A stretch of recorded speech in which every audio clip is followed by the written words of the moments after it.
समुद्र मंथन।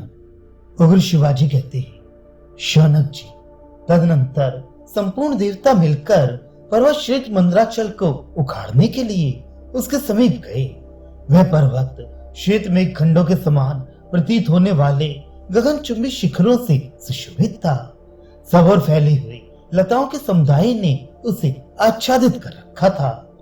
उस पर चारों ओर भांति भांति के विहंगम कलरव कर रहे थे।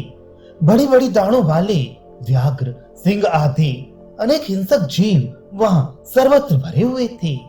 उस पर्वत के विभिन्न प्रदेशों में किन्नरगण, अप्सराएं तथा देवता लोग निवास करते थे। उसकी ऊंचाई 11,000 योजन थी और भूमि के नीचे भी वे उतने ही सहस्त्र योजनों में प्रतिष्ठित था। जब देवता उसे उखाड़ ना सके, तब वहां बैठे हुए भगवान विष्णु और ब्रह्मा जी से इस प्रकार बोले, आप दोनों इस विषय में कल्याणमयी उत्तम बुद्धि प्रदान करें तथा स्तु ऐसा ही हो। तदनंतर जिनका स्वरूप मन, बुद्धि एवं प्रमाणों की पहुंच से परे है, उन कमल नयन भगवान विष्णु ने नागराज अनंत को मंदराचल उखाड़ने के लिए आज्ञा दी। जब ब्रह्मा जी ने प्रेरणा दी और भगवान नारायण ने भी आदेश दे दिया, तब अतुल पराक्रमी अनंत शेषनाग उठकर उस कार्य में लगे। ब्रह्म फिर तो महाबली अनंत ने जोड़ लगाकर गिरिराज मंदराचल को वन और वनवासी जंतुओं सहित उखाड़ लिया। तत्पश्चात देवता लोग उस पर्वत के साथ समुद्र तट पर उपस्थित हुए और समुद्र से बोले, हम अमृत के लिए तुम्हारा मंथन करेंगे। ये सुनकर जल के स्वामी समुद्र ने कहा, यदि अमृत में मेरा भी हिस्सा रहे तो मैं मंदराचल को घुमाने से जो भारी पीड़ा होगी उसे सह लूंगा।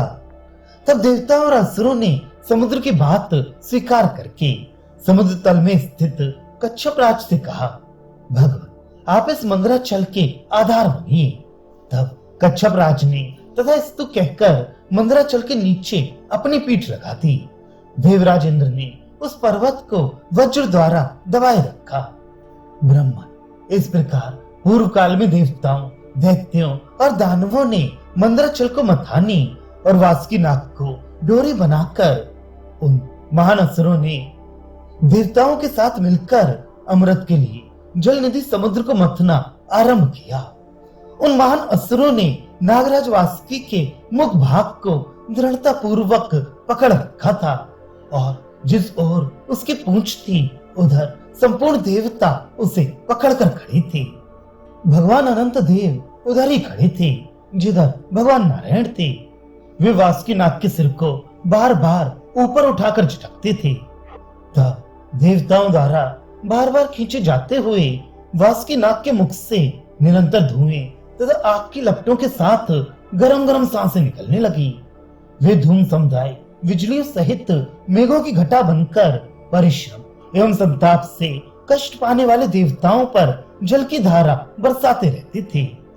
उस पर्वत शिखर के अग्रभाग से संपूर्ण देवताओं तथा असुरों पर सब ओर से फूलों की वर्षा होने लगी।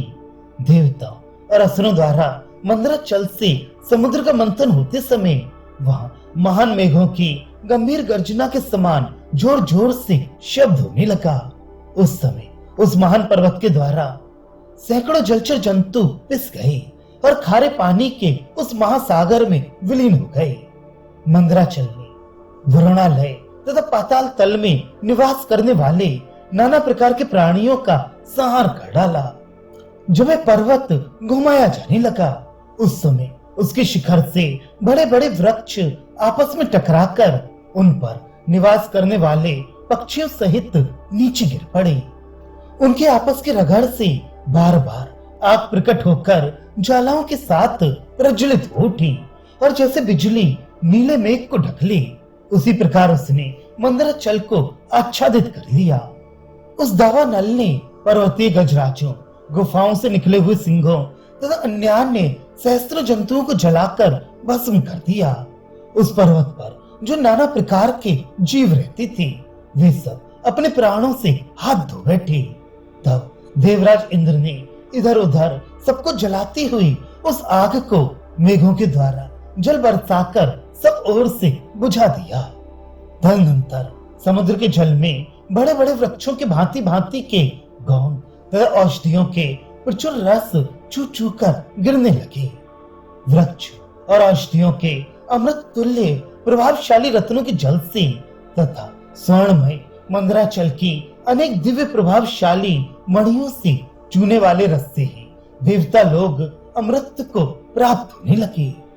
उन उत्तम रसों के सम्मिश्रण से समुद्र का सारा जल दूध बन गया और दूध से घी बनने लगा।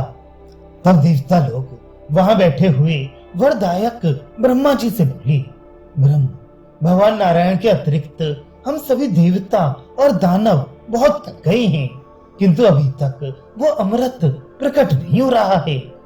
इधर समुद्र का मंथन आरंभ हुए बहुत समय बीत चुका है। ये सुनकर ब्रह्मा जी ने भगवान नारायण से ये बात कही, सर्वव्यापी परमात्मा, इन्हें बल प्रदान कीजिए। यह एकमात्र आप ही सबके आश्रय हैं। श्री विष्णु बोले, जो लोग इस कार्य में लगे हुए हैं उन सबको मैं बल देता हूँ। सब लोग पूरी शक्ति लगाकर मंदराचल को घुमाएं और इस सागर को क्षुब्ध कर दें। उग्र शिवाजी कहते हैं, शौनक जी, भगवान नारायण का वचन सुनकर देवताओं और दानवों का बल बढ़ गया। उन सब ने मिलकर पुनः वेग पूर्वक महासागर का वह जल मथना आरंभ किया और उस समस्त जलराशि को अत्यंत क्षुब्ध कर डाला। फिर तो उस महासागर से अनंत किरणों वाले सूर्य के समान तेजस्वी शीतल प्रकाश से युक्त श्वेत वर्ण एवं प्रसन्न आत्मा चंद्रमा प्रकट हुआ। तदनंतर उस घृत स्वरूप जल से श्वेत वस्त्र धारणी लक्ष्मी देवी का आविर्भाव हुआ। इसके बाद सुरा देवी और श्वेत अश्व प्रकट हुए। फिर अनंत किरणों से समुद्र जल दिव्य कौस्तुभ मणि का उस जल से प्रादुर्भाव हुआ, जो भगवान नारायण के वक्ष स्थल पर सुशोभित हुई। ब्रह्मन, महामुनि, वहां संपूर्ण कामनाओं का फल देने वाले पारिजात वृक्ष एवं सुरभि गौ की उत्पत्ति हुई। फिर लक्ष्मी, सुरा, चंद्रमा तथा मन के समान वेगशाली उच्च शिवा घोड़ा, ये सब सूर्य के मार्ग आकाश का आश्रय ले जहाँ देवता रहते हैं उस लोक में चले गए। इसके बाद दिव्य शरीरधारी धनवंतरी देव प्रकट हुए। वे अपने हाथ में श्वेत कलश लिए हुए थे जिसमें अमृत भरा था। यह अत्यंत अद्भुत दृश्य देखकर दानवों में अमृत के लिए कोलाहल मच गया। वे सब कहने लगे, ये मेरा है, ये मेरा है। तत्पश्चात श्वेत रंग के 4 दांतों से सुशोभित विशालकाय महानाग ऐरावत प्रकट हुआ, जिसे वज्रधारी इंद्र ने अपने अधिकार में कर लिया। तदनंतर अत्यंत वेग से मथने पर कालकूट नामक महाविष उत्पन्न हुआ। वह धूमयुक्त अग्नि की भांति एकाएक संपूर्ण जगत को घेर कर जलाने लगा। उस विष के गंध सूंघते ही त्रिलोकी के प्राणी मूर्छित हो गए। तब ब्रह्मा जी के प्रार्थना करने पर भगवान श्री शंकर ने त्रिलोकी की रक्षा के लिए उस महान विष को पी लिया। मंत्र मूर्ति भगवान महेश्वर ने विषपान करके उसे अपने कंठ में धारण कर लिया। तभी से महादेव जी नीलकंठ के नाम से विख्यात हुए, ऐसी जनश्रुति है। ये सब अद्भुत बातें देखकर दानव निराश हो गए और अमृत तथा लक्ष्मी के लिए उन्होंने देवताओं के साथ महान वैर बांध लिया। उसी समय भगवान विष्णु ने मोहिनी माया का आश्रय ले मनोहारिणी स्त्री का अद्भुत रूप बनाकर दानवों के पास पदार्पण किया।